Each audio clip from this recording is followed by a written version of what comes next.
ጤና ስለተከበራችሁ የብሬዲዮ ቤተሰቦችና አድማጮች ዕለቱን ዜናዎችን እናሰማችኋለን። ዜናው የምናሰማችሁን ሀብታሙ አስፋና ታምሩ ገዳን ባለንበት ሰዓት አቆጣጠር የዛሬ ነሐሴ 3 ቀን 2018 ዓ.ም ዜናዎችን ከማሰማታችን በፊት አርዕስተ ዜናውን እናስቀድማለን።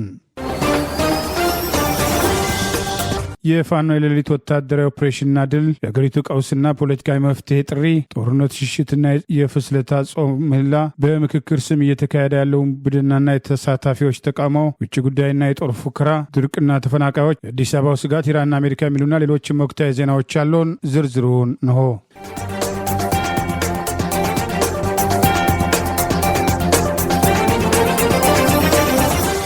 የአማራ ፋኖ ብሔራዊ ንቅናቄ ቢዛሞ አንሻ ሰይድ ትላንት በምስራቅ ወለጋ ጊዳ አያና ህዝብ ላይ አነጣጥሮ ጥቃት ሲፈጽም በነበረው ገዳ ኮማንዶን ጨምሮ በክልሉ ጥምር ኃይል ላይ ዛሬ የወሰደውን ወታደራዊ እርምጃ ተከትሎ ድል መቀዳጀቱን አስታውቋል። ከ70 በላይ ያገዛዙ ስልጣን አስጠባቂዎች መደምሰሳቸውን ገለጸ። የአማራ ፋኖ ብሔራዊ ንቅናቄ አፋብን ወለጋ ቢዛሞ አንሻ ሰይድ ህዝብ ግንኙነት መምሪያ ዛሬ ነሐሴ 3 ቀን 2018 ዓ.ም በምስራቅ ወለጋ ዞን ጊዳ አያና ወረዳ የንጹሐን መንደሮችን በትላንትናው ዕለት ሲያቃጥል የነበረው ገዳ ኮማንዶ የተባለውን ጨምሮ የክልሉ ጥምር ጦር ላይ ዛሬ በወሰደው የተቀናጀ ወታደራዊ እርምጃ ድል መቀዳጀቱን አስታውቆ ከ70 በላይ አገዛዙ ስልጣን አስጠባቂ ኃይል መደምሰሱን ገልጿል። ትላንት ነሐሴ 2 ቀን 2018 ዓ.ም በምስራቅ ወለጋ ዞን ጊዳ አያና ወረዳ አንድ ወዴ ቀበሌ ልዩ ቦታው ተክለ ሃይማኖት ሰፈር ላይ በመግባት ቤተክርስቲያን ምሽግ በማድረግ በዙሪያ ያሉትን የማህበረሰቡ መኖሪያ ቤቶች ሲያቃጥል የዋለው ገዳ ኮማንዶ የተባለውን ጨምሮ የኦሮሚያ ጥምር ጦር ላይ ዛሬ ነሐሴ 2 ቀን 2018 ዓ.ም አፋብን ወለጋ ቢዛሞ አንሻ ሰይድ እዝ የተለያዩ ክፍለ ጦሮች ከጠዋቱ 2 ሰዓት ጀምሮ እንቅስቃሴ በማድረግ በጠላት ጥምር ኃይል ላይ የወሰዱትን የተጠና እርምጃ ተከትሎ የኦሮሚያ ገዳ ኮማንዶን ጨምሮ ኤርፔሎላ ልዩ ኃይል፣ ሚሊሻ፣ ፖሊስ በሚል በጥምር የተደራጁት ኃይል ላይ አፋብን ወለጋ ቢዛሞ አንሻ ሰይድ አንገርጉተን ክፍለ ጦር አንጸባራቂ ድል መቀዳጀቱን ገልጿል። ዛሬ ነሐሴ 3 ቀን 2018 ዓ.ም ከቀኑ 10 ሰዓት ላይ መነሻውን ከአንገርጉተን ከተማ ማድረግ ተከቦ ያለውን ጥምር ጦር ለማውጣት ወደ አንድ ወዴ ቀበሌ ልዩ ቦታ ወደ ተክለ ሃይማኖት እንቅስቃሴ ያደረገው አገዛዙ ተጨማሪ ኃይል ላይ አንገርጉተን ክፍለ ጦር አካል የሆኑት 2 ሻለቃዎች ደፈጣ በመያዝ ወረኬ ማርያም ላይ ካሰበበት ሳይደርስ ተጨማሪ እርዳታ ሰጣለ ብሎ ወደ አካባቢው በተንቀሳቀሰው ያገዛዙ ስልጣን አስጠባቂ ኃይል ላይ ከፍተኛ ጉዳት በማድረስ እርዳታ ሰጪው ጦር የተረፈ ኃይል እግሬ አውጪኝ በማለት ሙትና ቁስለኛውን በማዝረክረክ ወደ መጣበት ለመፈርጠጥ መገደዱን አንሻ ሰይድ ህዝብ ግንኙነት መምሪያ ዛሬ ነሐሴ 3 ቀን 2018 ባወጣው በዚሁ መረጃ ገልጿል። በዛሬው ውጊያ ከ70 በላይ ገዳ ኮማንዶን ጨምሮ ያገዛዙ የክልሉ ጥምር ኃይሎች የተደመሰሱ ሲሆን አንድ ብሬን፣ አንድ ስናይፐር፣ 37 ክላሽንኮቭ፣ 2920 የብሬን ተተኳሽ፣ 1850 የክላሽ ተተኳሽ፣ በርካታ የፎዋን ቦምቦችና ልዩ ልዩ ወታደራዊ ቁሳቁሶችና ትጥቆችን መማረክ መቻሉን አስታውቋል። በወለጋ በተደጋጋሚ አማራ ብሔር ተወላጆችና ኦርቶዶክስ እምነት ተከታዮች ላይ የኦሮሚያ ክልል ልዩ ኃይል በኦነግ ሸኔ ስም በክልሉ ሚሊሻና ገዳ ኮማንዶ በቀጥታ ከአገዛዙ ስልጣን አስጠባቂ ጦር ጋር ትጥቅ እያስፈቱ ህዝብ ላይ ጭፍጨፋ ሲፈጽሙ የነበረ ሲሆን ይህንኑ ለመከላከል የተቋቋመ የአማራ ፋኖ ብሔራዊ ንቅናቄ ወለጋ ቢዛሞ አንሻ ሰይድ ግፍ የወለደን ግፈኞችን የምንቀጣ አንሻ ሰይድ ወንድሞች ነን በማለት በተደጋጋሚ እያደረገ ያለው ወታደራዊ እርምጃ እየተጠናከረ መምጣቱን ህዝብ ግንኙነት መምሪያው ዛሬ ነሐሴ 3 ቀን 2018 ባወጣው በዚሁ መረጃ አስታውሷል። አገዛዙ በአካባቢው እየተጠናከረ የመጣውን የፋኖ እንቅስቃሴ ተከትሎ ገዳ ኮማንዶ የተባለው የኦሮሚያ ክልል የሚመካበት በሬ የቀለብን ያዘጋጀነው ጦር አለ በማለት የክልሉ ፕሬዚዳንት ሽመልስ አብዲሳ በአደባባይ የፎከሩበት ኮማንዶ ከፋኖ ጋር ገጥሞ ማሸነፍ ባይችልም የአገዛዙ ስልጣን አስጠባቂ ጦር ከአየር ኃይል ጋር ጭምር ግንባር ፈጥሮ ለዚህ ኃይል ድጋፍ በመስጠት በተደጋጋሚ ህዝብ ላይ ያነጣጠረ ጥቃት በመሰንዘር የሰላማዊ ሰዎች መኖሪያ ቤቶችን በማቃጠል ሰላማዊ ሰዎችን በመግደል ንብረታቸውን በመዝረፍና በማሰደድ በቅርቡ ተደጋጋሚ ጥቃት ሲፈጽም መቆየቱ አይዘነጋም።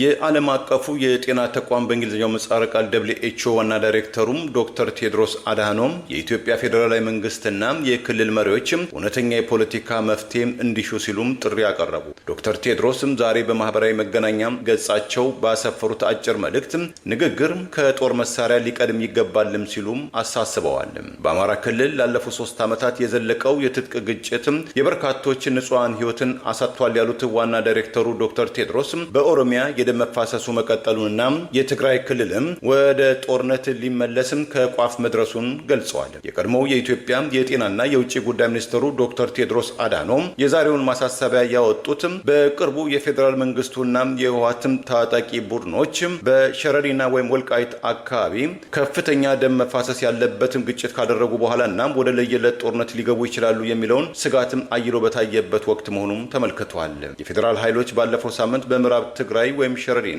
በሚባለው ስፍራ ውጊያም ከፍተው እንደነበረና ከሰዓታት በኋላም ውጊያው መቆሙን የተዘገበ ሲሆን እንደዚያም ሆኖ በደቡባዊ ትግራይ አካባቢዎችም ከፍተኛ ወታደራዊ እንቅስቃሴዎች ጎልተው እየታዩ መሆኑን ከአካባቢው የወጡ ዓለም አቀፍ የመገናኛ ብዙሃናት መዘገባቸውን መጥቀሳችን ይታወሳል። ቴድሮስ በሌሊት ያካሄደውን ኦፕሬሽን ተከትሎ ህዝብን ሲገልና ሲያስገድል የነበረ በአንድ አመራር ላይ እርምጃ መውሰዱን አስታወቀ። በግብር ስም ህዝብ ሲዘርፍ የነበረም የስርዓቱ አመራር በቁጥጥር ስር መዋሉን አስታውቋል። የአማራ ፋኖ ብሔራዊ ንቅናቄ ቴድሮስ 206ኛ ኮር 34ኛ ክፍለ ጦር ዛሬ ነሐሴ 3 ቀን 2018 ዓ.ም ከሌሊቱ 11 ሰዓት ጀምሮ ሉማሜ ከተማን በመቆጣጠር በሰራው የተጠና ወታደራዊ ኦፕሬሽን በርካታ የጠላት ኃይል በመደምሰስ ከፍተኛ ወታደራዊ ድል መቀዳጀቱን ከዚህ መካከል የሉማሜ ከተማ ሰላምና ደህንነት ኃላፊ በማለት የአብይ አገዛዝ በአማራ ህዝብ ላይ የከፈተውን ጦርነት ተከትሎ ህዝቡን ሲጨፈጭፍና ሲያስጨፈጭፍ የነበረውን ተመስገን ምስክር የተባለውን በዚህ ኦፕሬሽን መደምሰሱን አስታውቋል። የአገዛዙ ስልጣን አስጠባቂ ጦርን በአካባቢው በመደገፍ ህዝብ ላይ ጥቃት ሲያደርስና ክደት ሲፈጽም የነበረ ይህን አመራር ጨምሮ የአገዛዙ ስልጣን አስጠባቂዎች ላይ በሌሊት የተወሰደው ኦፕሬሽን የተሳካ እንደነበር ከእዙ የወጣው መረጃ ይገልጻል። በዚሁ ከተማ የሉማሜ ከተማ ገቢዎች ጽህፈት ቤት የግብር ሰብሳቢ ቡድን መሪ በተደጋጋሚ ህዝቡን በግብር ስም በማስጨነቅ እየዘረፈ ያገዛዙን ጦርነት ለማስቀጠል የሚያደርገውን እንቅስቃሴ ተከትሎ ተደጋጋሚ ምክር ሲሰጠው የነበረው አቶ ናቃቸው ጫኔ የተባለው የሉማሜ ከተማ ገቢዎች ጽህፈት ቤት ግብር ሰብሳቢ ቡድን መሪም በዛሬው ኦፕሬሽን በ34ኛ ክፍለ ጦር መማረኩን ናቃቸው ጫኔ የሉማሜ ከተማ ነዋሪዎችን በግብር ጫና ያሰደደ መሆኑ ከተረጋገጠ በኋላ በማህበረሰቡ ትብብር በቁጥጥር ስር ሊውል መቻሉን ፋብን ቴድሮስ 206ኛ ኮር ህዝብ ግንኙነት የወጣው ይኸው መረጃ ይገልጻል። እርምጃ በተወሰደበት የሉማሜ ከተማ ሰላምና ደህንነት ኃላፊ ተመስገን ምስክር ሆነ በፋኖ ቁጥጥር ስር የዋለው ናቃቸው ጫኔ አገዛዙን በመተማመን በህዝብ ላይ ጥቃት የሚያደርሱም ሆነ ህዝብን በግብር ስም በመዝረፍ አገዛዙ ከህዝቡ የሚሰበሰበውን ግብር አማራን እርስ በርስ አዋጋለሁ ለሚለው ጦርነት እያዋለ በአማራ ህዝብ ላይ የሚፈጽመውን የዘር ጭፍጨፋ ተከትሎ ከዚህ ድርጊታቸው እንዲቆጠቡ በተደጋጋሚ አመራሮቹ ማስጠንቀቂያ ሲሰጣቸው እንደነበር ከአካባቢ የወጣው ተጨማሪ መረጃ ይገልጻል። በሉማሜ ከተማ የፋኖ አመራሮች ውጊያውን እየመሩ ሲያስተባብሩና ከተማዋን ሲቆጣጠሩ የሚያሳይ የቪዲዮ ማስረጃ ጭምር ይፋ አድርጓል። በእንዲህ እንዳለ አማራ ፋኖ ብሔራዊ ንቅናቄ ቴድሮስ ህዝብ ግንኙነት መምሪያ ዛሬ ነሐሴ 3 ቀን 2018 ዓ.ም ይፋ ባደረገው ተጨማሪ መረጃ ጎጃም ጠቅላይ ግዛት ቴድሮስ የተጓደሉ የኮር አመራሮችን ማሟላቱን አስታውቋል። በአዲስ መልኩ የተዋቀረው የቴድሮስ ስራ አስፈጻሚ አመራር የዙ መዋቅራዊ ድልድል በተጠናቀቀ ፍጥነት ወደ ስራ በመግባት በዙ ሪፎርም ሂደት የተጓደሉ የኮር አመራሮችን በተገቢው ሂደት በመለየት ማሟላቱን ህዝብ ግንኙነት መምሪያው ዛሬ ባወጣው መረጃ ጠቅሷል። የፋብን ቴድሮስ ህዝብ ግንኙነት መምሪያ ኃላፊ አርበኛ ወግደረስ ጤናው ይፋ ባደረገው በዚህ መረጃ በዙ ሪፎርም ሂደት የተጓደሉ የኮር አመራሮችን ፍትሐዊ በሆነ መንገድ ለማሟላት ከአዲሱና ከነባሩ ስራ አስፈጻሚ 11 የኮሚቴ አባላትን በማዋቀርና አስፈላጊ መመዘኛ መስፈርቶችን በማውጣት ወደ ኃላፊነት የሚመጡ የኮር አመራሮች ተገቢው የምዘና ሂደቶች እንዲያልፉ ማድረጉን፣ በዚህ ሂደት ኮሚቴው የተጓደሉ የኮር አመራሮችን በመስፈርቱ መሰረት በፍጥነት በመለየትና በማጠናቀቅ ለአዲሱ የቴድሮስ ስራ አስፈጻሚ አባላት በእጩነት ማቅረቡን፣ በእጩነት በቀረቡት አመራሮች ዙሪያ ተገቢውን ውይይት በማካሄድና በማጽደቅ የቴድሮስ የተጓደሉ የኮር አመራሮችን ምደባ ማጠናቀቁን ጠቅሶ 102ኛ ኮር፣ 105ኛ ኮር፣ 109ኛ ኮር፣ 201ኛ ኮር፣ 206ኛ ኮር የሚመሩ የተጓደሉ የኮር አመራሮችን በስም ዘርዝሮ ይፋ አድርጓል። ይህ በእንዲህ እንዳለ ፋኖ ከወታደራዊ እንቅስቃሴ ጎን ለጎን ስቦ ማስከዳቱንም ሆነ ህዝባዊ ስብስባውን አጠናክሮ መቀጠሉን የሚጠቅሱ ተጨማሪ መረጃዎች ወጥተዋል። አፋብን ወሎ ቤተ አማራ ምኒልክ ህዝብ በስሩ ከሚያስተዳድራቸው ወረዳዎች መካከል አንዱ በሆነው ሰሜን ወሎ ዞን ዳውንት ወረዳ ዛሬ ነሐሴ 3 ቀን 2018 ዓ.ም ምኒልክ ህዝብ ከፍተኛ አመራሮች በተገኙበት ታላቅ ህዝባዊ ስብሰባ ማካሄዱን አስታውቋል። በዚህ መድረክ የአማራ ህዝብ የህልውና ትግል መነሻ የአሁኑ ትግል ያለበት ደረጃ፣ ስለ አጋርነትና ትብብርና በሌሎች ጉዳዮች ዙሪያ ሰፊ ማብራሪያ በምኒልክ ህዝብ ከፍተኛ አመራሮች ለህዝቡ መሰጠቱን ይኸው መረጃ ጠቅሷል። በተመሳሳይ በመቅደላ ወረዳ ኮሬብ ከተማ ነዋሪዎች የጸረ አማራውን ብልጽግና አገዛዝ የመጨረሻ ቀብር ለመፈጸም ሙሉ ቁርጠኝነታቸው መግለጻቸው ምኒልክ ህዝብ ግንኙነት መምሪያ ዛሬ ነሐሴ 3 ቀን 2018 ባወጣው ተጨማሪ መረጃ ገልጿል። በዚህም ቦታ በተካሄደው ህዝባዊ ስብሰባ የመቅደላ ወረዳ ኮሬብ ከተማ ላይ የተካሄደ ሲሆን በመድረኩ የአፋብን አመራሮች፣ የሚኒሊክ ዕዝ አመራሮች፣ የኮርና የክፍለ ጦር አመራሮች ተገኝተው ከህዝቡ ጋር ሰፊ ውይይት ማድረጋቸውን ተገልጿል። ህዝቡ ለህልውና ትግሉ ያለውን የጸና አቋም ሲያረጋግጥ የብልጽግና አገዛዝ ተገርሶና የፋኖ ፍትሐዊ ትግል መቋጫ አግኝቶ በምድሪቱ ላይ ፍትህና ርትዕ እስኪሰፍን ድረስ ከፋኖ ጎን ቆሞ እንደሚዋጋና እንደሚያዋጋ በይፋ አቋሙን ጭምር ማንጸባረቁን የሚኒሊክ ዕዝ ህዝብ ግንኙነት መምሪያ ባወጣው በዚሁ መረጃ ገልጿል። በኢትዮጵያን ኦርቶዶክስና ካቶሊክ ቤተክርስቲያን እምነት ተከታዮች ዘንድ በየዓመቱ በነሐሴ ወር ለ16 ቀናትም የሚዘልቀውን የጾመ ፍልሰታ የማርያምን በማስመልከትም የምህላ ስነ ስርዓትም ለቀጣዮቹ 14 ቀናት በተከታታይ እንደሚካሄድ በትግራይ ክልል የርዕሰ አድባራት ወገዳማት ቅድስት አክሱም ጽዮን አስተዳደር አስታወቀ። አስተዳደሩ ባስተላለፈው መልእክት ምዕመናት በምህላና በጸሎት በአንድነት ፈጣሪያቸውን እንዲለምኑ ሲል ጥሪ አቅርበዋል። በቅርብና በሩቅ የሚገኙ የኢትዮጵያ ኦርቶዶክስ እምነት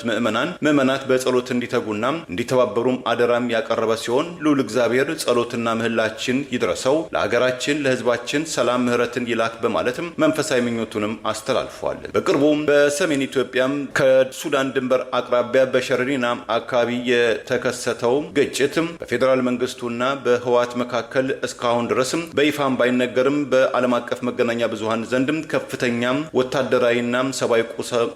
ጉዳት ማስከተሉን ተከትሎ ዳግም ጦርነት ሊቀሰቀስ ይችላል የሚሉ ወገኖችም ስጋታቸውን በተለያየ አቅጣጫም እየገለጹ መሆናቸው ተመልክቷል።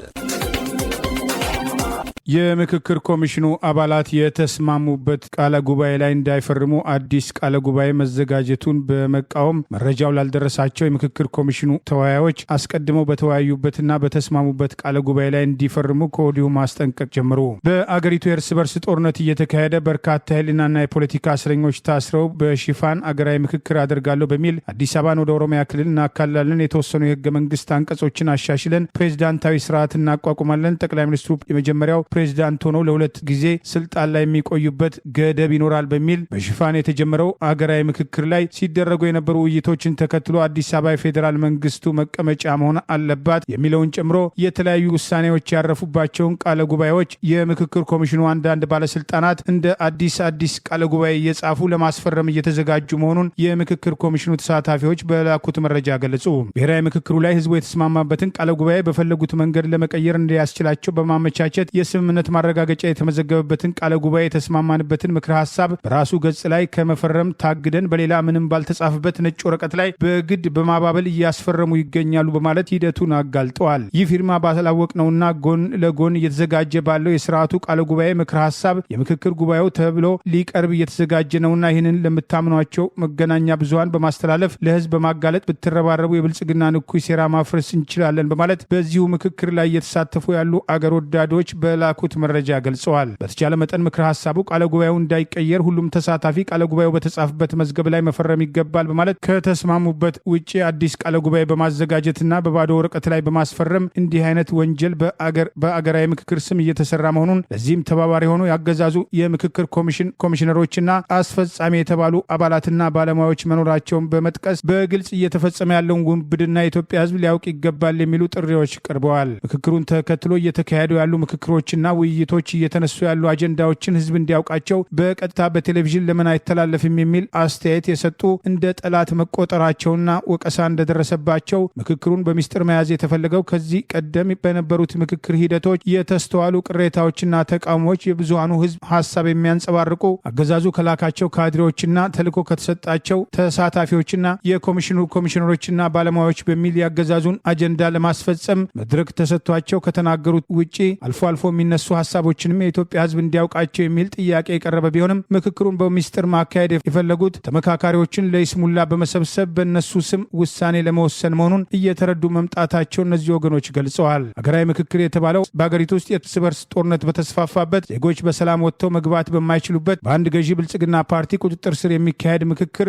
በተለይም የኦሮሞ ብልጽግና ፓርቲን አጀንዳ ለማስፈጸም የተቋቋመ ተልዕኮ መሆኑን እየተረዱ መምጣታቸው እነዚሁ የምክክሩ ተሳታፊዎች በላኩት መረጃ መረጃ ገልጸው ምክክሩን ለሚከታተሉ ወገኖች በተለይም በምክክሩ ሂደት ውስጥ የሚሳተፉ ታሪካዊ ስህተት እንዳይሰሩ፣ በስማቸው ወንጀል እንዳይሰራ፣ ባልተወያዩበት ቃለ ጉባኤ ላይ እንዳይፈርሙ በማለት ከወዲሁ አስጠንቅቀዋል። ጠቅላይ ሚኒስትር አብይ አህመድ ለኦሮሞ ብሮድካስቲንግ ኮርፖሬሽን በሰጡት የኦሮምኛ ቃለ መጠይቅ ላይ ኦሮሞ የመሬት ጥያቄው አልተመለሰም የሚል አጀንዳ ምክክሩ ላይ አዲስ አበባ ወደ ኦሮሚያ ክልል ሊካተት አይገባም የሚለው ሀሳብ በአብላጫ ድምፅ ተጽዕኖ እያመጣ መምጣቱን ተከትሎ የበኩላቸውን ጫና ለመፍጠር የሞከሩ ሲሆን በምክክር ሽፋን አጀንዳቸውን ለማስፈጸም እያደረጉ ያለው እንቅስቃሴ ባለፉት 8 ዓመታት ኢትዮጵያን ለመምራት ስልጣን ይዘው የአንድ ቡድንና ዘረኛ አጀንዳቸውን ለማስፈጸም ሲንቀሳቀሱ መቆየታቸውን የሰሞኑ ቃለ መጠይቃቸው በተግባር አሳይቷል የሚሉ ወቀሳዎች ዛሬም ተጠናክረው ቀጥለዋል። አገዛዙ ለዲፕሎማሲ ማህበረሰብ በውስጥ የሚሰጣቸው ማብራሪያዎችን ተከትሎ ታንኩም ባንኩም በቁጥጥራችን ስር ነው፣ ህወሓት ከዚህ በኋላ ተጨማሪ ትንኮሳ ካደረገ ሙሉ ለሙሉ እናጠፋዋለን የሚሉ ገለጻዎችና ፉከራዎች የታከሉበት ምላሽ መስጠቱ ታውቋል። በኢትዮጵያ ያለው ሀገራዊ ሁኔታ ከእርስ በርስ ጦርነት ወደ ሰላማዊ ሁኔታ እንዲለወጥ አንዳንድ ምዕራባውያን ዲፕሎማቲክ ማህበረሰብ አባላት ለአገዛዙ ውጭ ጉዳይ ሚኒስትር በወቅታዊ ሀገሪታ ጉዳይ ላይ የጠየቁትን ማብራሪያ ተከትሎ በቀጥታ ማብራሪያ ከመስጠት ይልቅ የውስጥ ምላሽ የሰጠው አገዛዙ በአማራ ህዝብ ላይ የከፈተውን ጦርነት ህግ የማስከበር በሚል ሽፋን እንቅስቃሴውን ሙሉ ለሙሉ በህግ ቁጥጥር ስር አድርጌያለሁ ከሚል የሐሰት ገለጻ ጀምሮ በኦሮሚያ ክልል አልፎ አልፎ የሚታዩ ግጭቶችም ከመንግስት አቅም በላይ አይደሉም፣ ህግ የማስከበር እንቅስቃሴው በከፍተኛ ደረጃ ተሳክቷል፣ ከሚገባው በላይ የተጋነኑ ግምገማዎች የአገሪቱን ተጨባጭ ሁኔታ አያሳይም የሚል ምላሽ መስጠቱና ከህወሓት ጋር በሸረሪና ያደረገውን ውጊያ ተከትሎ ምዕራባውያኑ በቂ ግምገማ በማስቀመጥ በሁለቱም ኃይሎች በኩል የደረሰውን ኪሳራ ታሳቢ ማድረግ ግጭቱ በተጨማሪ እንዳይሰፋ ባለው ወቅታዊ ሁኔታ ላይ ማብራሪያ እንዲሰጣቸው ያቀረቡትን ጥያቄ ወደ ጎን በማድረግ ታንኩም ባንኩም በቁጥጥራችን ስር ነው፣ በሁሉም የጦርነት መመዘኛዎችና ሳይንሳዊ መረጃዎች ከዚህ በኋላ ህወሓት ትንኮሳ ከቀጠለ ሙሉ ለሙሉ ይጠፋል የሚል ፉከራ ጭምር በዚሁ ምላሽ ውስጥ መካተቱ ታውቋል። እስካሁን ድረስ ህወሓትን ሳናጠፋ የቆየ ነው ለሰላም ብለን ነው የሚለው የአገዛዙ ውጭ ጉዳይ ገለጻ በአገዛዙ ወታደራዊ ደህንነትም ሆነ አጠቃላይ ባለፉት 8 ዓመታት ህዝብን ሲጨፈጭፍ የነበረውን ሰራዊት አቅም ግንባታ፣ የአየር ኃይሉን ዘመናዊነት በትጥቅም ሆነ በህዝባዊ ድጋፍ ከዚህ በኋላ የትኛውም ኃይል በፌዴራል መንግስቱ ላይ ትንኮሳ ቢያደርግ ከመጥፋት በስተቀር አማራጭ የለውም የሚሉ የፉከራ ማብራሪያዎች በዚሁ በአገሪቱ ያለው የጦርነት ቀውስ እንዲቆም ጥያቄ ላቀረቡ ምዕራባውያን በተሰጠው ምላሽ መካተቱን የውጭ ጉዳይ ምንጮች ጠቅሰዋል። ከዚህ ቀደም ጦርነት ኮሽ ባለ ቁጥር ራሱ እየጠራ ከመከላከያ ውጭ ግንኙነት ክፍል ጋር በግንባር የዛሬው የደህንነት ሚኒስትር አምባሳደር ሬድዋን ሁሴን በተደጋጋሚ ማብራሪያ የሰጡ የነበረበት ሁኔታ ያስታወሱት እነዚሁ ምንጮች ህወሓት የትግራይ ጊዜያዊ አስተዳደርን ወደ ጎን አድርጎ ከዚህ ቀደም የተደረገውን ምርጫ መሰረት አድርጎ የትግራይ ክልልን ሙሉ ለሙሉ መቆጣጠሩን ይፋ ሲያደርግም ተመሳሳይ የደብዳቤ ማብራሪያ ተሰጥቶ እንደነበር የሚያስታውሱ ወገኖች በጊዜው ሰላም ፈላጊ መስሎ ተደጋጋሚ ማብራሪያ ይሰጥ የነበረው አገዛዙ በአሁኑ ወቅት የትኛውም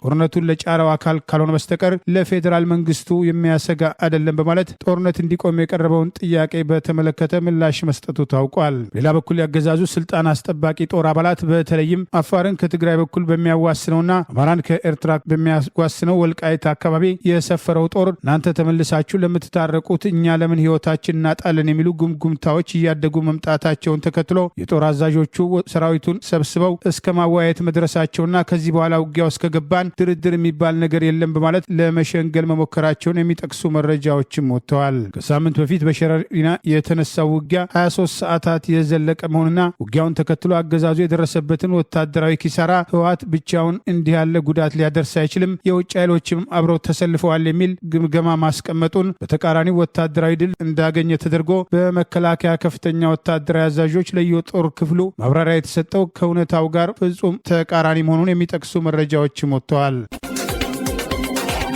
በአማራ ክልል ሰሜን ጎንደር ዞን ጠለምት ወረዳ በሚገኙ 10 ቀበሌዎች በተከሰተም ድርቅም ከ3386 በላይ አባወራዎች ወደ ጎረቤትም ወረዳዎችም መፈናቀላቸውን የወረዳው ኃላፊዎች አስታወቁ። ካለፈው ሚያዝያ ወር 2018 ዓ.ም ጀምሮ በወረዳው በሚገኙ 24 ቀበሌዎች ውስጥ በስሩም ዝናብ ባለመጣሉም 3386 በላይ ነዋሪዎችም ቀያቸውን ለቀው መሰደዳቸውን፣ 14089 የቁም እንስሳት መሞታቸውን የጠለምት ወረዳ ኮሚኒኬሽን ጽህፈት ቤት ኃላፊ አቶ አዳነ እሸቴም ለሪፖርተር ጋዜጣም ገልጸዋል። አርን፣ በተል፣ በስቃያ፣ መራው፣ ብላም፣ መራው ገብርኤል፣ አጋጣም፣ ደርባም፣ ከረዋ፣ ነጋዴ፣ መሻገሪያ እየተባሉ የሚጠሩ ቀበሌዎችም እስካሁን ምንም ዝናብ ያላገኙ መሆናቸውን የጠቀሱትም ኃላፊው ሌሎችም 6 ቀበሌዎችም ከሐምሌ 19 2018 ዓ.ም ጀምሮ ዝቅተኛ መጠን ያለው ዝናብ መጣላቸውን ገልጸው ይህም የአዝመራ ወቅት ላይ ከፍተኛ ጉዳት ወይም ስጋት መፍጠሩን ገልጸዋል። የሰሜን ጎንደር ዞን ምክትል አስተዳዳሪው አቶ ክቡር አሰፋም በዞኑ የተለያዩ ወረዳዎች ከፍተኛ ዝናብ እጥረት መከሰቱን የገለጹ ሲሆን በጠለምት ወረዳ ብቻም ሳይሆን በዞኑ በተለያዩ ወረዳዎች ድርቅም ያጋጠመ በመሆኑ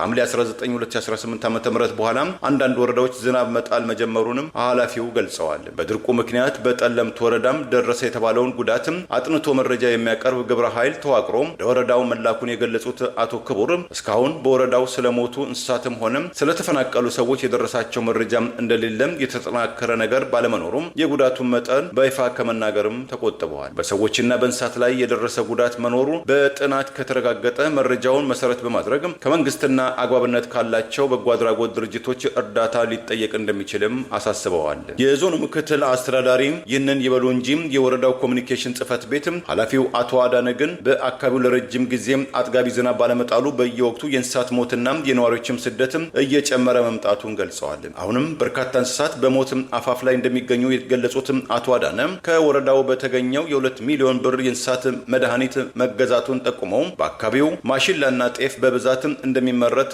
የገለጹት ኃላፊው አርሶ አደሮች በሚያዝያ ወር የተለያዩ ሰብሎችም ዘርተው እንደነበረም ነገር ግን ዝናቡ ወቅቱን ጠብቆ ባለመጣሉ 9088 ሄክታር መሬት ሰብል ማብቀል ሳይችል በመቅረቱ ለኪሳራም ተዳርገዋል ብለዋል። በአሁኑ ወቅት ወረዳው ዜጎችም ከድርቁ ለመታደግ አስፈላጊውን ጥረት ያደረገ እንደሚገኝ የገለጹት ኃላፊው ነገር ግን ከመንግስታዊና መንግስታዊ ካልሆኑ ድርጅቶች የሰብአዊ ድጋፍም እንደሚያስፈልጋቸውም አጽንኦትም ሰጥተዋል።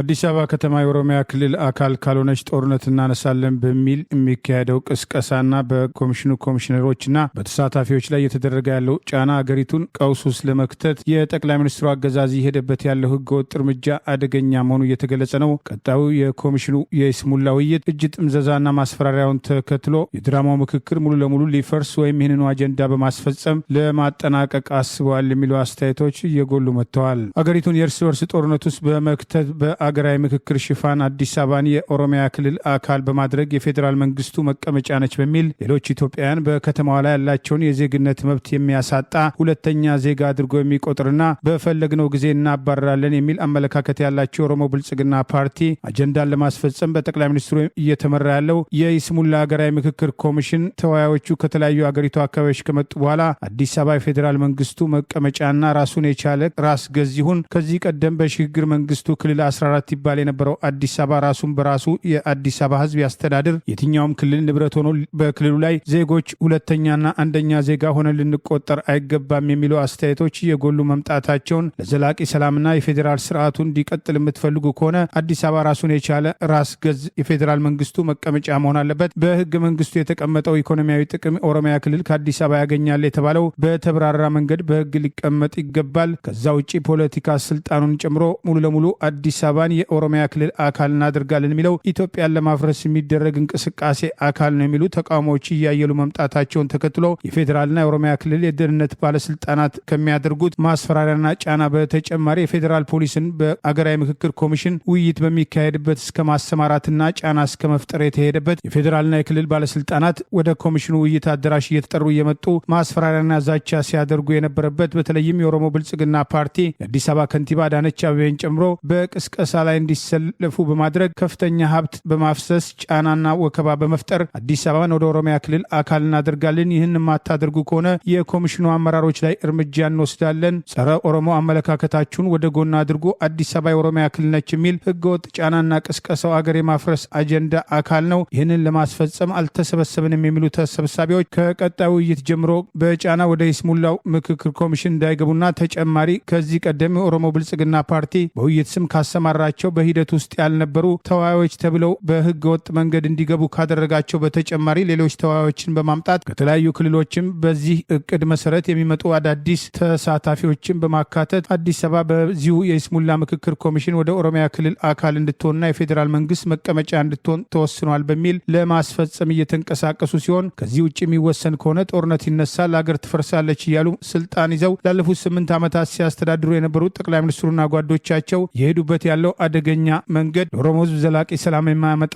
አገር የማያረጋጋ በመሆኑ አደብ ሊገዙ ይገባል የሚሉ ጥሪዎች ተጠናክረው ቀጥለዋል። ከኮሚሽኑ አባላት መካከል ዶክተር ዮናስ አዳዬ ቀደም ሲል የአዲስ አበባ ዩኒቨርሲቲ መምህርና ጠቅላይ ሚኒስትሩ በህገወጥ መንገድ ያገኙት የዶክትሬት ዲግሪን ህገወጥ ጥናት በማጽደቅ አስተዋጽኦ ያላቸው በጠቅላይ ሚኒስትሩ ይሁንታ በኮሚሽኑ ውስጥ የተካተቱትን ጨምሮ አንዳንድ የኮሚሽን አባላት ከተሰጣቸው የህግ ስልጣን ውጪ ይህንኑ አጀንዳ ለማስፈጸም እየተንቀሳቀሱ መሆኑ ከዚህ ቀደም ስብሰባ ረግጠው እስከ መውጣት የደረሱ ተወያዮች ልዩ ክትትልና ጫና የተደረገባቸው መሆኑን የሚጠቅሱ መረጃዎችም ይወጡ ይገኛል። አዲስ አበባ በኦሮሚያ ክልል እምብርት ውስጥ ስለሆነች ወደ ኦሮሚያ ክልል ትካተታለች የሚለው ህጋዊ መሰረት የሌለው መሆኑን የሚጠቅሱ ወገኖች ሌሴቶ በደቡብ አፍሪካ እምብርት ውስጥ የምትገኝ ቢሆንም ራሷን የቻለች አገርና ግዛት ሆና ቀጥላለች። አዲስ አበባ የሁሉም ኢትዮጵያውያን ከተማ ነች። ጉዳዩን ከአማራ ጋር አታገናኙት። የአማራ ህዝብም ሆነ የአማራ ክልል ሌላው ቀርቶ ብልጽግና ነኝ የሚለው አዲስ አበባ የአማራ ክልል ትሁን የሚል አጀንዳ አላቀረበም የሚለው አስተያየቶች አዲስ አበባ የሁላችም ነች የሚለው ድምፅ እየጎላ መምጣቱ የያዙትን መንግስታዊ ስልጣን የኦሮሞ ብልጽግና ፓርቲ አመራሮች ከጠቅላይ ሚኒስትሩ ጀምሮ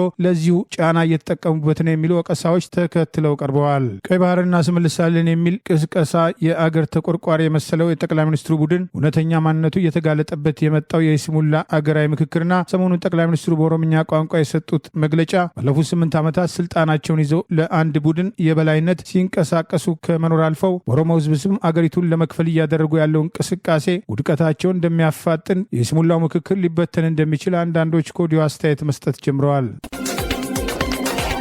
በትግራይ ክልል የሚገኙ የሰብአዊ መብት ተሟጋቾችና የማህበራዊ አንቂዎች የዘንድሮን የአሸንዳ በዓልን ጥቁር ቀሚስ በመልበስ ፍትህ ለዘውዱ ሀፍቱም ሲሉ የተቃውሞ ጥሪን አቀረቡ። በያታ ፋክት ከመቀሌ እንደዘገበው በቅርቡ በመቀሌ ዞን ፍርድ ቤት በዕድሜ ልክ እስራትም የተቀጡትም የ32 ዓመቷም ዘውዱ ሀፍቱ ግድያ የተጠረጠሩ 2 ተጠርጣሪዎች የቀረበባቸው ወሳኝ መረጃ ከፍርድ ቤቱ መዝገብ ክፍል ጠፍቷል ተብሎ በነጻ የተለቀቁበትም አሳዛኙን የፍርድ ውሳኔ በመቃወም ሴቶች እህቶች ታቸውን የሚገልጹበት የዘንድሮ ዓመታዊ የአሸንዳ ወይም አሸንዳዬ በዓል ሁሉም የበዓሉ ተሳታፊ እህቶችም ጥቁር ማቅ በመልበስም ፍትህ ለሀፍቱም ተጠያቂነት ይስፈን የሚል መልእክት እንዲያስተላልፉ እነዚህ ማህበር አንቂዎች የበይነ መረብ ጥሪ አስተላልፈዋል። አሸንዳም በጥቁር አሸንዳም ኢን ብላክስ የሚል ሃሽታግ የማህበራዊ ዘመቻን የተቀላቀሉትም አንዳንድ እህቶች የሟቿም ዘውዱን ምስልና የሀዘን መግለጫ የሚያበራ ሻማን የያዘ ምስል አጋርተዋል። ሌሎችም በበኩላቸው ጥቁር ቀሚስ በመልበስም የራሳቸው ምስል በመለጠፍም ዘውዱን የሚያስታውስ መልእክትም ለማስተላለፍ ሞክረዋል። የዛሬ 3 ዓመት በወርሃ ነሐሴ ወይም በፈረንጆቹ ኦገስት 19 2023 በትውልድ ከተማ መቀለ ውስጥ ከሴት ጓደኛዋ ሰመሃል ገብረ እግዚአብሔር ጋር ዓመታዊውን የአሸንዳ በዓልን ለማክበር በጉዞ ላይ ሳለች ከመንገድ ላይ ጸጉሯም ተጎትቶም በስተመጨረሻም በመኪና እንድትገጭ የተደረገችው ዘውዱም ዘግናኝ አሟሟት ከማህበረሰቡ ውጪ በአገር ውስጥም በመላው ዓለም በሚገኙ ኢትዮጵያን ትውልድ ኢትዮጵያ መካከል ከፍተኛ የተቃውሞ ድምጽ ያስነሳም ሲሆን ሰሞነኛው የፍርድ ቤት ውሳኔም ተጠርጣሪዎቹ ያሬድ ገብረ ስላሴና አንገሶም ኃይለ ማርያም በነጻ መለቀቅን በዘውዱ ሀፍቱ ቤተሰቦች ዘንድ የሁለተኛ ሞት የልብ ስብራት ያህል እንደተሰማቸው ታናሽ እህቷም ብርቱካን ሀፍቱ ለዓለም አቀፍ መገናኛ ብዙሃን ቅሬታዋን መግለጿን መዘገባችን ይታወሳል። በደቡብ ኢትዮጵያ ክልል በወላይታ ዞን ድጉና ፋንግ ወረዳ ለተማሪዎች ምገባ የተዘጋጀ ምግብ በአካባቢው ባለስልጣናት በሌሊት መዘረፉን ተከትሎ ነዋሪዎች ቅሬታ አሰምተዋል። ከልጆቻችን ጉሮሮ ተቀንሶ የተወሰደው እህል ይመለስ፣ በሌሊት ጭነው የወሰዱት አካላት በሕግ ይጠየቁልን የሚል ጥሪ አቅርበዋል። በደቡብ ኢትዮጵያ ክልል በወላይታ ዞን ድጉና ፋንግ ወረዳ አንካ ደጉና ቀበሌ በሚገኘው አንካ ብሳሪ አንደኛ ደረጃ ትምህርት ቤት ለተማሪዎች ምገባ ፕሮግራም የተዘጋጁ ልዩ ልዩ የምግብ ቁሳቁሶች ከትምህርት ቤቱ ተጭነው መወሰዳቸውን የአካባቢው የአገር ሽማግሌዎች፣ የቀበሌው ስራ አስኪያጅና የአካባቢው ማህበረሰብ የተዘረፈው ንብረት እንዲመለስ፣ ከልጆቻችን ጉሮሮ ተቀንሶ የተወሰደው እህል ይመለስ፣ በሌሊት ጭነው የወሰዱ አካላት በሕግ ይጠየቁልን በማለት በደብዳቤ ጭምር የአስተዳደር ባለስልጣናቱ መጠየቃቸው ታውቋል። አካባቢው በድርቅ መመታቱን ተከትሎ ለተማሪዎች የምገባ ፕሮግራም ከቀረበው ድጋፍ ውስጥ ሩዝ፣ ዘይት፣ ቦሎቄ፣ ቅንጬ፣ ስንዴና ጨው ሰኔ 22 ቀን 2018 ዓ.ም ከሌሊቱ 7 ሰዓት ገደማ በትምህርት ቤቱ ርዕሰ መምህርና በቀበሌው ሊቀመንበር አስተባባሪነት በሞተር ሳይክል ተጭኖ መወሰዱን ባስገቡ ባስገቡት የቅሬታ ደብዳቤ ይፋ አድርገዋል። የአንካደጉና ቀበሌ ስራ አስኪያጅ አቶ አማኑኤል ኮይሻ የምግብ ቁሳቁሱ ከትምህርት ቤቱ መወሰዱን አረጋግጫለሁ ብሎ መናገራቸውን የጠቀሰው ቲክሲያን ኢትዮጵያ ድርጊቱን በተመለከተ የቀበሌው ሊቀመንበር በጠየቁበት ወቅት በፈለኩበት ሰዓት ገብቼ ማውጣት ይችላሉ የሚል ምላሽ ከሌሊቱ 7 ሰዓት ይዘው ለወጡት እህል ምክንያት መስጠታቸውን ይኸው ዘገባ ጠቅሷል። ጉዳዩን በተመለከተ ለሚመለከታቸው የወረዳው አመራሮች ሪፖርት የተደረገ ቢሆንም ጉዳዩ በሕግ እንዲታይ የጠየቁት አንዳንድ የስራ ኃላፊዎች ከኃላፊነታቸው እንዲነሱ መደረጉና ድርጊቱን ፈጽመዋል የተባሉት አካላት አሁንም በስራ ገበታቸው ላይ እንደሚገኙ ታውቋል። ከቀበሌው ሀገር ሽማግሌዎች አንዱ አቶ ሳሙኤል አልጋ የሞተር ድምፅ ሰምተው ወደ ትምህርት ቤቱ ማምራታቸውን ጠቅሰው በትምህርት ቤቱ ጥበቃ ላይ የነበረው ግለሰብ በቀበሌው ሊቀመንበር አቶ አሰፋ ኡሽላ የሚጫኑ ነገሮች አሉ፣ ላስጭናቸው ነው፣ አንተ ዝም ብለተኛ ተብሎ ማስፈራሪያ ደርሶት እህሉን መጫኑን እንደነገራቸው አስታውቀዋል። የትምህርት ቤቱ ርዕሰ መምህርና የቀበሌው ሊቀመንበር ንብረቱን በሞተር ጭነው ሲወስዱ ማየታቸውን ጠቅሰው ማህበረሰቡ ድርጊቱን ፈጽመዋል የተባሉት አካላት በህግ እንዲጠየቁ ያቀረበው ጥያቄ ምላሽ ባያገኝም በተቃራኒው ከዚህ በላይ ተጋፍጦ በፖሊስ ይጠየቁልን ብሎ ለመሄድ በአካባቢው እያደረሱት ያለው ማስፈራራትና ጫና ስጋት ላይ እንደጣላቸው ታውቋል። ነዋሪዎቹ ከልጆቻችን ጉሮሮ ተቀንሶ የተሸጠው እህል ዋጋው ተተምኖ ገንዘቡ ለትምህርት ቤቱ ገቢ እንዲደረግና እህሉም የሸጠው አካላት በህግ እንዲጠየቁ የጠየቁ ቢሆንም የአካባቢው ባለስልጣናት ከዚህ ቀደም አንካ ማዘጋጃና አንካ ደጉና ቀበሌን የሚያገናኝ ድልድይ መበላሸቱን ተከትሎ ለጥገና ስራ የተገዛ 20 ኩንታል ሲሚንቶና ሌሎች ቁሳቁሶች ለነጋዴ የተሸጠው ድልድዩ ሳያልቅ መቅረቱን በዋቢነት ማንሳታቸውንም ይኸው ዘገባ ጠቅሷል። እህሉን በሌሊት ከትምህርት ቤቱ ርዕሰ መምህር ጋር ዘርፈው መውሰዳቸው በነዋሪዎች ስማቸው የተነሳ የቀበሌው ሊቀመንበር በእኔ ላይ የቀረበ አቤቱታ ሙሉ ለሙሉ ውሸት ነው፣ እንዲህ አይነት ሰው አይደለሁም፣ ምንም የወሰድኩት ነገር የለም የሚል ማስተባበያ መስጠታቸውን የደጉና ፋንጎ ወረዳ ትምህርት ጽሕፈት ቤት ፖሊስና አስተዳደር በበኩላቸው እስካሁን ወደ እነሱ የደረሰ ምንም አይነት ቅሬታ የለም በሚል ጉዳዩን ለማድበስበስ መሞከራቸው ታውቋል። በደቡብ ኢትዮጵያ ክልል የአገዛዙ ባለስልጣናት በአበልና በተለያዩ ወጪዎች ስም የህዝብ ሀብትን በማባከን ከሚፈጽሙት ሙስና በተጨማሪ በአካባቢው ለጤና ባለሙያዎችና መምህራን ጭምር ደሞዝ በአግባቡ አለመከፈሉ ከዚህ ቀደም በተደጋጋሚ በቅሬታ ሲነሳ መቆየቱ አይዘነጋም።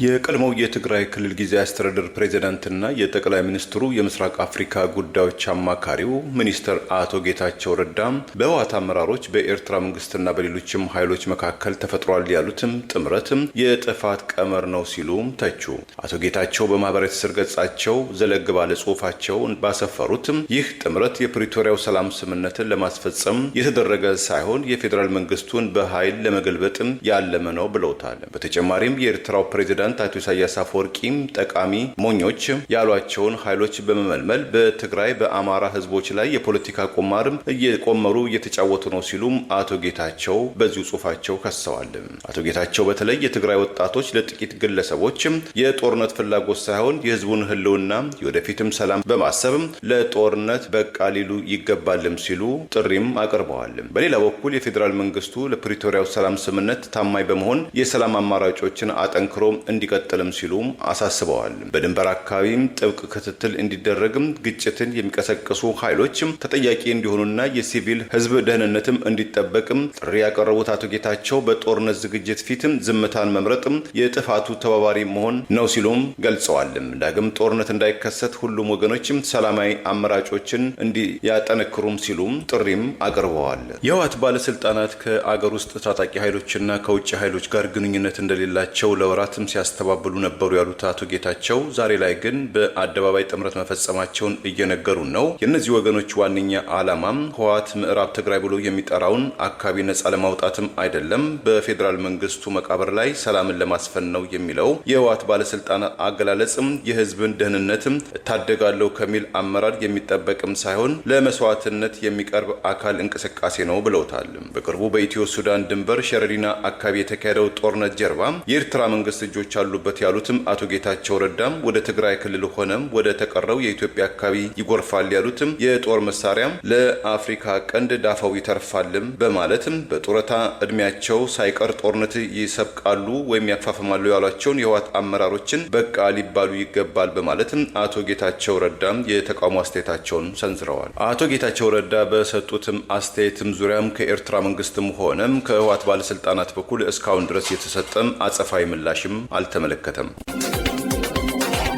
በኢትዮጵያ ውስጥ ከሚገኙ 31 የግል ባንኮች መካከል አንዱና አንጋፋው የሆነው ዳሽን ባንክ በአዲስ አበባ በሚገኘው ዋና መስሪያ ቤቱ የሚሰሩ ጨቅላ ህጻናትም ልጆች ያሏቸው ሰራተኞቹም በስራ ላይ ሳሉ ለልጆቻቸው ጊዜያዊ የህጻናት ማቆያ ስፍራ ወይም ዴይ ኬር ማቋቋሙ ስራንና ቤተሰብን አብሮ ለማጣጣም መቻሉን ጡት የሚያጠቡ ሰራተኞችም ገለጹ። በዋና ጽህፈት ቤቱ የሚሰሩ በድሏም ተስፋ የተባሉ የባንኩ ሰራተኛ ልጃቸውን በቅርብ ርቀት መንከባከብም ለሚገባቸው ጡት አጥቢ እናቶች በስራ ላይ ሳሉም ትኩረታቸውን በስራቸው ላይ ሙሉ በሙሉ እንዲያደርጉ ልጆቻቸውን በቅርበትም በእንክብካቤም እንደሚገኙ ጥብቅም ዕውቀት እንዲኖራቸው ከፍተኛ አስተዋጽኦ እንዳደረገላቸውም ገልጸዋል። የዚህ የዴይ ኬር ሌላኛውም ተጠቃሚ ህዝብ ዓለም ከፋለኝ የተባሉ የዋና መስሪያ ቤቱም ሰራተኛ አዲሱ የህፃናት ጊዜያዊ ማቆያ ማዕከል ለሁሌም እናቶች በመልካም ሁኔታም ፈጥሯል። ወላድ የባንኩ ሰራተኞች ልጆቻቸውን በማንኛውም ጊዜ በቅርብ ርቀትም እንዲጎበኙ እንዲያጠቡም ያደርጋል። ይህ አይነቱም ፋሲሊቲም ከአጥቢ እናቶች በኩል ከፍተኛ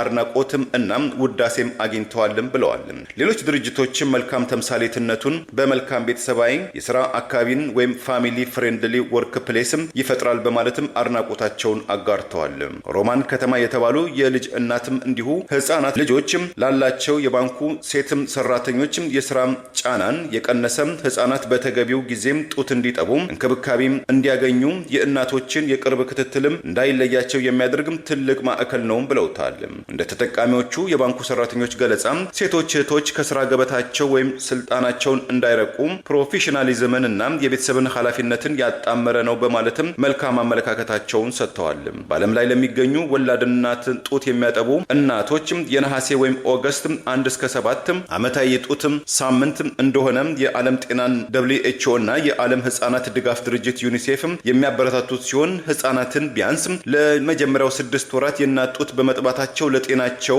ለአካላቸው ተመራጭነት መሆኑን ይመክራሉ። በኢትዮጵያ ውስጥ 1 ዓመት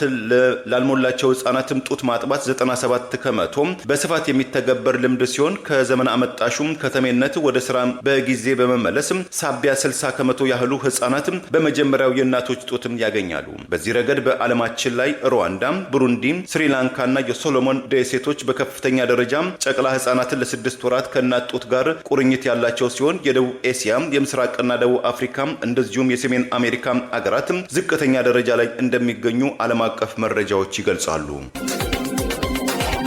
ኦማን ከኢራን መንግስት ጋር በሆርሙዝ ወሽመጥ ዙሪያ የምታደርገው ንግግር በጥሩ ሁኔታ እየሄደ መሆኑን ገለጸች። ኢራን በበኩሏ ማንኛውም ስምምነት ወሽመጡን ወዲያውኑ እንዲከፈት ያደርጋል ማለትም አይታሰብም ስትል አቋሟን ገለጸች። ሁለቱ ሀገራት በትላንትናው ዕለት ያደረጉትን ንግግር በጥሩ ሁኔታ እየተካሄደ መሆኑን ቢገልጹም ስምምነት መቼ እንደሚደረስ ግን በይፋም አላብራሩ። የኦማን የውጭ ጉዳይ ሚኒስትር በመርከቦች ላይ የሚፈጸሙ ጥቃትም ንግግሩ ላይ አሉታዊ ተጽዕኖ እንደሚያሳድር ያስጠነቀቀ ሲሆን የኢራን የውጭ ጉዳይ ሚኒስትር አባስም አርጋቼ በበኩላቸው ውይይቱም የመጨረሻ ደረጃ ላይ መድረሱን የገለጹ ቢሆንም የወሽመጡን ዳግም መከፈት ግን በሌሎችም ቅድመ ሁኔታዎች ላይ የተመሰረተ ነው ብለዋል። ኢራን፣ አሜሪካና እስራኤል ባለፈው የካቲት ወር አጋማሽ ላይ ጥቃት ከፈጸሙባት በኋላም የዓለም 1/5ኛው ነዳጅ የሚተላለፍበትን የሆርሙዝ ወሽመጥ ሙሉ በሙሉ የዘጋችውም ሲሆን ከቅርብ ቀናት ወዲህ በኦማንና በኢራን መካከል የተካሄደ ያሉ የንግግሮችም አውድ የትኩረቱ በወሽመጡ ውስጥ አዲስ የመርከቦች መንቀሳቀሻ መስመር